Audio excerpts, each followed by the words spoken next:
पत्र हमने निकाला था और 2-2 कॉपियों में, और बीएलओ को देके ये निर्देश थे कि वो हर मतदाता के पास जाके उसको एक प्रपत्र देंगे, उसको भरवा के लेंगे और एक उसको हस्ताक्षर करके एक रसीद के रूप में दूसरा दे देंगे।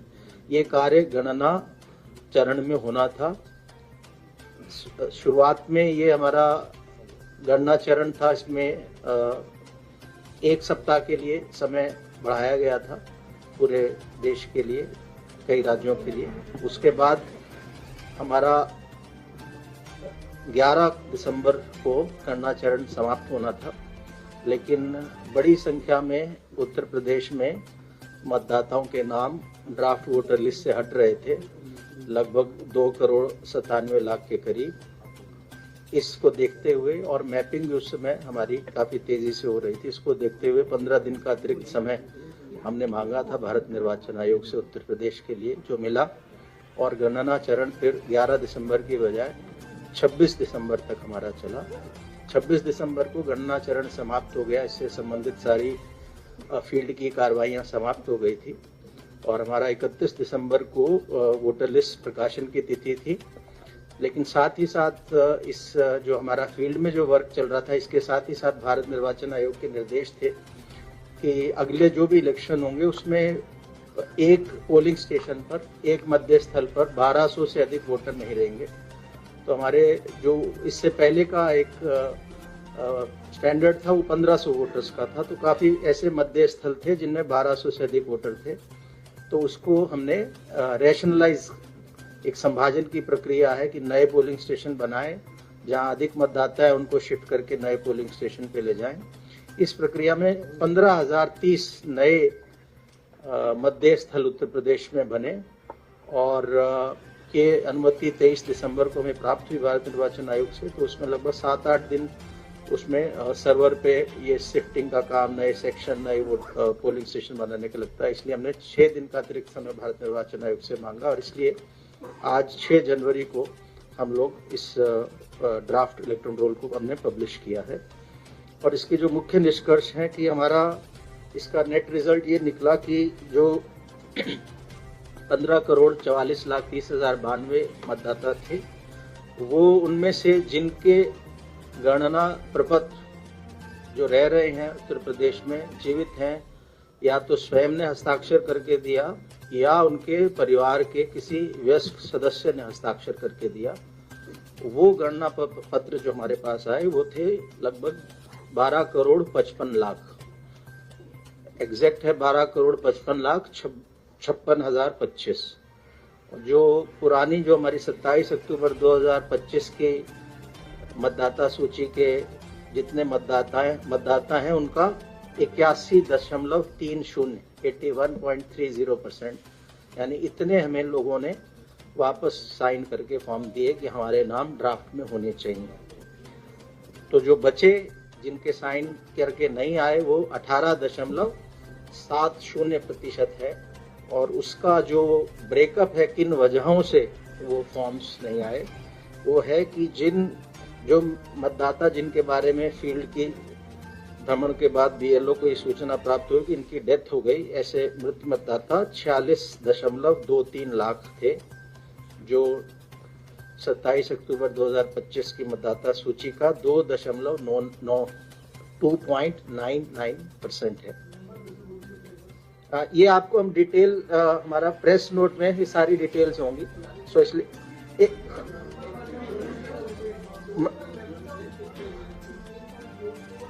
एक मिनट, हम क्वेश्चन बाद में लेंगे, थोड़ा मैं कोशिश कर रहा हूँ आपको साफ। सो मृतक मतदाता 46.23 लाख, 46.23 लाख, और परसेंटेज के टर्म्स में 2.99% या 2.99%। स्थानांतरित मतदाता जो अपने निवास स्थान से कहीं और शिफ्ट कर गए, वो घर छोड़ दिया जहां उन्होंने वोटर लिस्ट में जब अपना नाम दर्ज कराया था, जिस घर में थे, स्थायी रूप से स्थानांतरित हो गए, या वो लापता या अनुपस्थित रहे, या उनको फील्ड में बीएलओ को मिले नहीं, ऐसे 2.17 करोड़ मतदाता हैं, 2.17 करोड़। और अगर प्रतिशत में कहें तो 14.06, 14.06%। और तीसरी श्रेणी है जो मतदाता सूची में एक से अधिक स्थानों पर पंजीकृत पाए गए ऐसे 25.47 लाख 25.47 लाख वोटर्स थे, जो 1.65% है। सो कुल मिलाकर जो अनकलेक्टेबल था, जिनका नाम ड्राफ्ट वोटर लिस्ट में नहीं आया, वो 2.89 करोड़ या 18.70%, 18.70% है।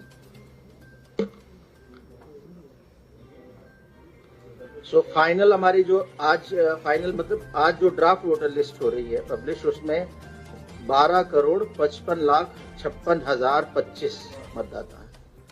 और इसमें हमारे सभी 75 जनपदों के जिला निर्वाचन अधिकारियों, 403 हमारी विधानसभाएं उनके निर्वाचक रजिस्ट्रेशन अधिकारियों, 2042 सहायक निर्वाचक रजिस्ट्रेशन अधिकारियों और हमारे 1,62,486 बूथ जो थे संभाजन से पूर्व, उतने बूथ लेवल अधिकारियों ने वॉलंटियर्स के साथ इस काम को अंजाम दिया। तो बहुत बड़ी संख्या में ये जो हमारे पास मतदाताओं से संपर्क करके हम लोग एन्यूमरेशन फॉर्म्स को, साइंड एन्यूमरेशन फॉर्म्स को कलेक्ट कर पाए। और इसमें राजनीतिक दलों द्वारा नियुक्त बूथ लेवल एजेंट्स BLA, इनका भी सहयोग रहा। तो 5,76,611 बूथ लेवल एजेंट्स सभी मान्यता प्राप्त राजनीतिक दलों द्वारा दिए गए और इनकी भी सहायता हमने ली। अब आज जब हम आलेख्य प्रकाशन कर रहे हैं, ड्राफ्ट इलेक्टोरल रोल पब्लिश कर रहे हैं, तो उसके बाद 1 महीने की अवधि है जिसको हम दावा एवं आपत्ति अवधि बोलते हैं, क्लेम्स एंड ऑब्जेक्शंस पीरियड। ये 6 जनवरी से, आज से दावा आपत्ति लोग दे सकते हैं, वो 6 फरवरी तक ये दावा आपत्ति का पीरियड रहेगा इस रिवीजन, इंटेंसिव रिवीजन में। और साथ ही साथ 6 जनवरी से नोटिस चरण भी शुरू हो रहा है। तो ऐसे मतदाता जिनका मैपिंग नहीं हुआ था, विगत प्रगाढ़ पुनरीक्षण की इलेक्टोरल रोल से, जो उत्तर प्रदेश में 2003 में हुआ था और भारत के अन्य राज्यों में 2002 से लेकर 2006 तक था, तो उस इलेक्टोरल रोल से जिस भी मतदाता का गणना चरण में एन्यूमरेशन फॉर्म साइन होके मिला, उन्हीं के लिए मैपिंग का शब्द रेलेवेंट है। तो जब हमें फॉर्म मिला, उस फॉर्म में ही 2 कॉलम्स थे। एक में था कि यदि मतदाता का स्वयं का नाम विगत इंटेंसिव रिवीजन में रहा हो इलेक्टोरल रोल में, उत्तर प्रदेश या देश की किसी भी रोल में, तो वो अपना विवरण दे रहा था। अगर उसका नाम स्वयं का नहीं था तो अपने माता पिता या ग्रैंड पेरेंट्स, दादा दादी या नाना नानी में से दे रहा था। उसको हम मैपिंग बोलते हैं। जहाँ ऐसे करेक्ट इन्फॉर्मेशन मिल गई तो उसको हमने मैप बोला कि इलेक्टोरल मैप हो गया। तो हमारा लगभग 91% से अधिक मैपिंग उत्तर प्रदेश में हुई। सो मैपिंग की जब बात कर रहे हैं तो वो केवल ये जो 12,55,56,025 इन्हीं के कॉन्टेक्स्ट में है। और हमारा 8% के आसपास, 8 से थोड़ा ज़्यादा परसेंट अभी मैप नहीं हुआ। तो ऐसे लोगों को नोटिस जाएंगे जिसको अनमैप्ड कैटेगरी के इलेक्टर बोलते हैं। और 1 करोड़ 4 लाख के पास, 4 लाख के आसपास ऐसे वोटर हैं जिनको नोटिस जाएगा। तो 6 जनवरी से अब हमारा नोटिस चरण भी प्रारंभ हो गया है और दावे आपत्तियों का निस्तारण भी करेंगे। ये 27 फरवरी तक चलेगा। तो जहां तक मतदाता का प्रश्न है, उसे 6 फरवरी का दिन याद रखना चाहिए, ताकि दावा आपत्ति जो उसको करना है वो 6 फरवरी से पूर्व ही कर देंगे। और 6 मार्च 2026 को हमारा अंतिम मतदाता सूची, इस पूरे SIR की विशेष प्रगाढ़ पुनरीक्षण की अंतिम मतदाता सूची, फाइनल इलेक्टोरल रोल 6 मार्च 2026 को हम पब्लिश करेंगे। तो इसमें जैसे ही आज जैसे पब्लिश हुआ, तो पहला कार्य हमने अभी राजनीतिक दलों के साथ भी जिले में बैठक की, राज्य स्तर पर भी आज कर रहे हैं। तो यही कह रहे हैं कि सबसे पहला काम हर वोटर का ये है कि इस पे क्लिक करके, और जब आप क्लिक करते हैं और अपना एपिक नंबर डालते हैं तो आपको बता देता है कि आपका नाम किस विधानसभा के किस बूथ संख्या के किस सीरियल नंबर पर है। तो सारे मतदाता उत्तर प्रदेश के इसको अवश्य चेक कर लें, ड्राफ्ट इलेक्टोरल रोल को। और यदि उनका नाम है तो फिर उनको फॉर्म 6 नहीं भरना, और यदि ड्राफ्ट इलेक्टोरल रोल में नाम नहीं है तो उन्हें फॉर्म 6 भरना है। और जैसा कि हम देख सकते हैं कि CO उत्तर प्रदेश के वेबसाइट पे जैसे ही हम क्लिक करते हैं, जो पहला पॉपअप विंडो आता है, उसमें फॉर्म 6 अवेलेबल है, इंग्लिश में भी हिंदी में भी। और कुछ उसमें करेक्शन कराना है, फ़ोटो सही नहीं है, नाम सही नहीं है, आयु सही नहीं है, पिता का नाम सही नहीं है, इसको करेक्शन कराना है तो फॉर्म 8 भरते हैं हम लोग। एक और भी चीज़ के लिए फॉर्म 8 महत्वपूर्ण कार्य के लिए भरा जाता है, वो है शिफ्टिंग के लिए। ऐसा भी इस दौरान हुआ है कि कुछ लोगों ने शिफ्ट कर गए, लेकिन उन्होंने बीएलओ को संपर्क करके अपना इन्यूमरेशन फॉर्म भर दिया, इस आशा के साथ कि हम यहाँ से अब नए घर में अपना शिफ्ट करा लेंगे। तो उसके लिए फॉर्म 8 अवेलेबल है, उसको भर सकते हैं। और साथ में महत्वपूर्ण है कि फॉर्म 6 के साथ घोषणा पत्र भी है, जो भी हिंदी अंग्रेजी में दोनों अवेलेबल है, डाउनलोड करके उसे भर दें। और इसके साथ ये तो हमारा नेट पे है, डेस्कटॉप पे कर सकते हैं। ECINET ECI नेट करके मोबाइल एप्लीकेशन है जो एंड्रॉयड और एप्पल दोनों प्लेटफॉर्म्स पे अवेलेबल है। उससे फ़ोन से भी मतदाता इन फॉर्म्स को ले सकता है, ड्राफ्ट वोटर लिस्ट में अपना नाम दे सकता है। तो सबसे महत्वपूर्ण पहला कदम आज ड्राफ्ट पब्लिकेशन के बाद ये हर वोटर के लिए है, हर 18 साल से ऊपर के उत्तर प्रदेश में रहने वाले व्यक्ति के लिए, कि अपना नाम चेक कर ले, और अगर नाम नहीं है तो फॉर्म 6 भर दे। नाम है, कोई गलती है, कोई करेक्शन कराना है तो फॉर्म 8 भर दे। नाम है लेकिन पोलिंग स्टेशन पुराने घर का दिख रहा है, उन्होंने फॉर्म भर दिया, अब कहीं और आ गए हैं तो फॉर्म 8 भर के शिफ्टिंग कराने। ये बहुत ही महत्वपूर्ण है और इसके लिए 1 महीने का समय है। तो इसमें हम सभी राजनीतिक दलों से भी सहयोग की अपेक्षा कर रहे हैं कि उनके जगह जगह कार्यकर्ता हैं कि इस मुहिम में 1 माह में हम चाहते हैं कि अधिक से अधिक लोग या जो भी एलिजिबल हैं वो अपना नाम उत्तर प्रदेश की मतदाता सूची में लेके आ जाएं। जैसा मैंने बताया कि दावा मतलब फॉर्म 6 नए मतदाताओं के लिए आवेदन होता है और फॉर्म 8 4 वजहों से भरा जा सकता है, जिसमें प्रविष्टियों में सुधार, करेक्शन ऑफ एंट्रीज, दूसरा है निवास स्थान परिवर्तन शिफ्टिंग के लिए, तीसरा है एपिक प्रतिस्थापन, एपिक रिप्लेसमेंट, अगर किसी का एपिक गुम जाता है तो उसमें भी फॉर्म 8 भर के इसको वापस हम एपिक अपना प्राप्त कर सकते हैं, और चौथा है PWD चिन्हांकन, पर्सन्स विद डिसेबिलिटीज का मार्किंग के लिए। इसका लाभ होता है जब इलेक्शन डे में कोई हेल्प चाहिए पर्सन विद डिसेबिलिटी को, तो उन्हीं लोगों को हमें पहले से इस डेटाबेस से पता लगता है, तो उनको हम लोग विशेष सुविधा उसमें दे सकते हैं। किसी का नाम कटवाना है, अगर हम ड्राफ्ट वोटर लिस्ट में देखते हैं कि हमारे परिवार के किसी सदस्य का नाम गलती से आ गया, वो विदेश में रह रहा है बहुत समय से, वो दिल्ली में या मुंबई में रह रहा है लेकिन हमने फॉर्म भर के दे दिया था, या डेथ हो गई, तो फॉर्म 7 अवश्य इसको भर दें। फॉर्म 7 उस पोलिंग स्टेशन का कोई भी मतदाता भर सकता है। और फॉर्म 6A 6 क है विदेश में निवास करने वाले मतदाता द्वारा मतदाता सूची में नाम सम्मिलित कराने हेतु आवेदन। ऐसे लोग जो भारत के नागरिक हैं, विदेश में रह रहे हैं शिक्षा के लिए, नौकरी के लिए, लेकिन किसी दूसरे देश की नागरिकता नहीं ली, तो सामान्य रूप से तो भारत में निवास नहीं कर रहे, बाहर कर रहे हैं साल 2 साल के लिए, लेकिन भारत के नागरिक हैं, तो वो वोटर बन सकते हैं। उस पोलिंग स्टेशन में उनके पासपोर्ट में जो एड्रेस लिखा है, उस लोकल एड्रेस के पोलिंग स्टेशन पे वो वोटर बन सकते हैं। और ऐसे वोटर्स, ऐसे ऑनलाइन फॉर्म भी भरे जा सकते हैं, इन हार्ड कॉपी में भर के दिया भी जा सकता है। और इसमें एपिक नहीं मिलता है ऐसे वोटर को, वो अगर इलेक्शन के दौरान भारत में है तो अपने निवास स्थान वाले पोलिंग स्टेशन में जाके अपना पासपोर्ट ओरिजिनल में दिखा के उसको आइडेंटिफिकेशन के लिए वोट डाल सकता है। इनके लिए फॉर्म 6A है। और आवेदन पत्र जैसे बताया कि इससे डाउनलोड कर सकते हैं।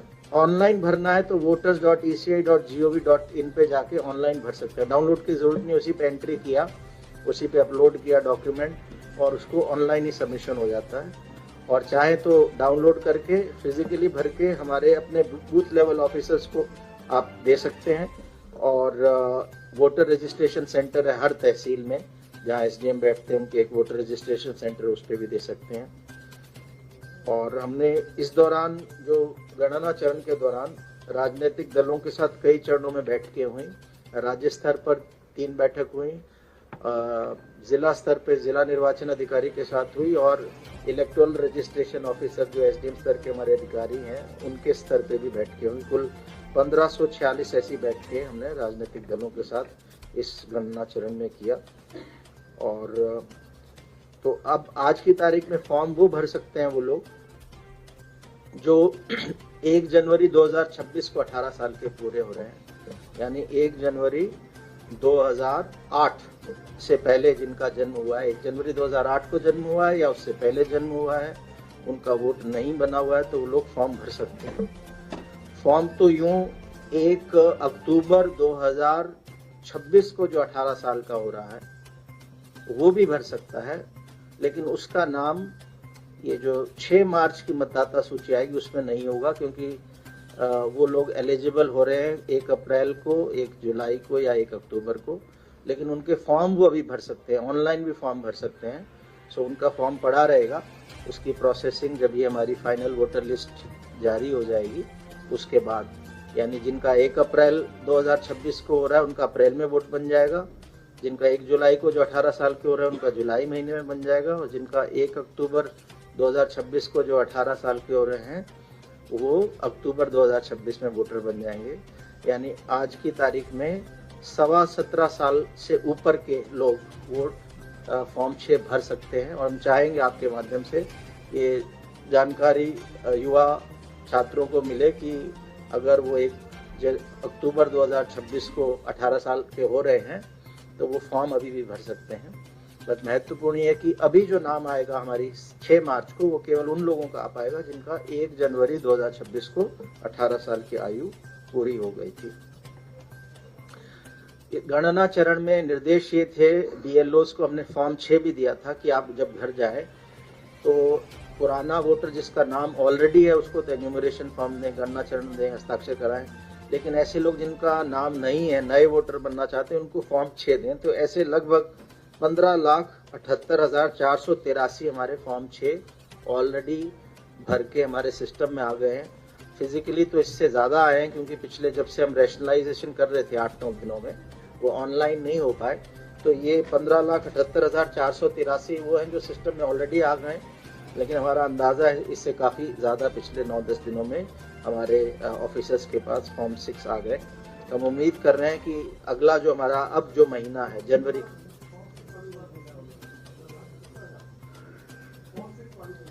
15,78,483 15,78,483 तो ऑलरेडी हमारे सिस्टम में आ चुके हैं। तो इनका सिर्फ हम फॉर्म भर पाए थे गणना चरण में, इनका नाम अब जुड़ेंगे। इनमें से जो लोग पात्र होंगे जिन्होंने घोषणा, इनमें से वो लोग भी हैं जिन्होंने घोषणा पत्र नहीं भरा, यानी 27 अक्टूबर 25 से पहले भरा था, तो बीएलओस के माध्यम से उन वोटर्स को बताया जाएगा कि आप इस घोषणा पत्र को भी भर दें, और एक दस्तावेजों की सूची है उसमें से कोई एक दस्तावेज दे दें। 11 दिसंबर को जब हमारा पहला समय हमें मिला था भारत निर्वाचन आयोग से और समय अवधि खत्म हो रही थी गणना चरण की, उस समय तक हमारा काम लगभग पूरा हो गया था, लेकिन जैसा मैंने बताया कि बड़ी संख्या में 2,97,00,000 के आसपास ऐसे नाम निकल के आ रहे थे, तो हमने 15 दिन का अतिरिक्त समय मांगा कि हम प्रयास करेंगे कि जो हमारे राजनीतिक दलों के बूथ लेवल एजेंट्स हैं इनके माध्यम से वरिष्ठ अधिकारियों को लगा के कि कोई बीएलओ की गलती से मिस ना हो गए हो नाम। सो उसमें हमें काफ़ी बीएलएस से हमने वोटर लिस्टें शेयर की थी, वो हमारे ज़िला निर्वाचन अधिकारी के वेबसाइट पे भी लगा दी थी कि कौन लोग, वोटर लिस्टें नहीं, कौन लोग अनुपस्थित, कौन लोग मृतक हैं, कौन लोग स्थायी रूप से स्थानांतरित हैं। ये सारी लिस्टें 12 दिसंबर से राजनीतिक दलों के बूथ लेवल एजेंट्स को रिसीव करा दी गई थी, और जिला निर्वाचन अधिकारी के वेबसाइट पे विधानसभा वार, बूथवार अपलोड कर दी गई थी, वो लोग देख सकते थे। तो इस जो 15 दिन का अतिरिक्त समय मिला उसका लाभ ये मिला कि हमें लगभग 8-9 लाख अधिक वोटर, हम जो 11 दिसंबर को जितने एन्यूमरेशन फॉर्म आए थे उससे लगभग 8-9 लाख हम लोग अधिक वोटर्स के एन्यूमरेशन फॉर्म भर पाए। तो ये जो हमने अवधि ली थी उसका ये लाभ हमें मिला। और आज हमने पॉलिटिकल पार्टीज जो मान्यता प्राप्त है, राजनीतिक दल, हमारे 6 राष्ट्रीय दल हैं मान्यता प्राप्त और 2 राज्य के हैं। इन 8 राजनीतिक दलों में से एनपीपी के यहाँ हमारे नॉर्थ ईस्ट में है उनका, तो ज़्यादा यहाँ उनके रिप्रेजेंटेटिव्स नहीं है, तो 7 दलों के मुख्यतः हैं, उनको सबको हमने हार्ड कॉपी और सॉफ्ट कॉपी वोटर लिस्ट की दे दी है। पब्लिक की जानकारी के लिए हमारे सीओ उत्तर प्रदेश के वेबसाइट पे अवेलेबल है। इस पे जब हम क्लिक करते हैं तो आपको ले जाता है voters.eci.nic.in।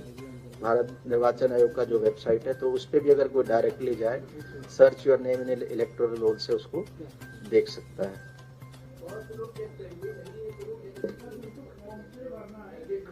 एक सेकंड बस मैं अपना कंप्लीट कर दूं, फिर I will take your questions. और अब जिनका नाम ड्राफ्ट इलेक्टोरल रोल में आ गया है, जिनका नाम इस आलेख के मतदाता सूची में आ गया है, उनका नाम अगर कटना है तो बिना उनको नोटिस दिए हुए और बिना AERO या ERO के लिखित स्पीकिंग ऑर्डर के बिना उनका नाम कटेगा नहीं। और कुछ लोगों को नोटिस जाएगा, अगर किसी ने फॉर्म 7 भरा है किसी व्यक्ति का नाम कटवाने के लिए तो भी नोटिस जाएगा, या जिनकी मैपिंग इस गणना चरण में नहीं हुई उनको नोटिस जाएगा।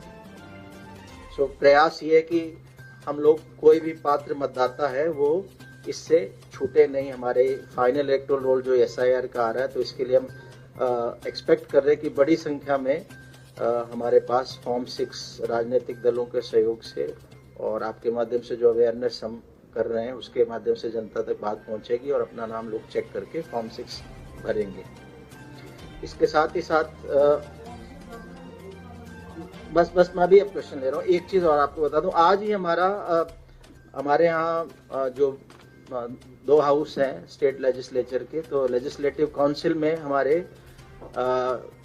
एक है खंड स्नातक क्षेत्र और एक है खंड शिक्षक क्षेत्र। इसमें खंड स्नातक के 5 और खंड शिक्षक के 6 निर्वाचक क्षेत्रों का आज voter list, final voter list हमने पब्लिश की है।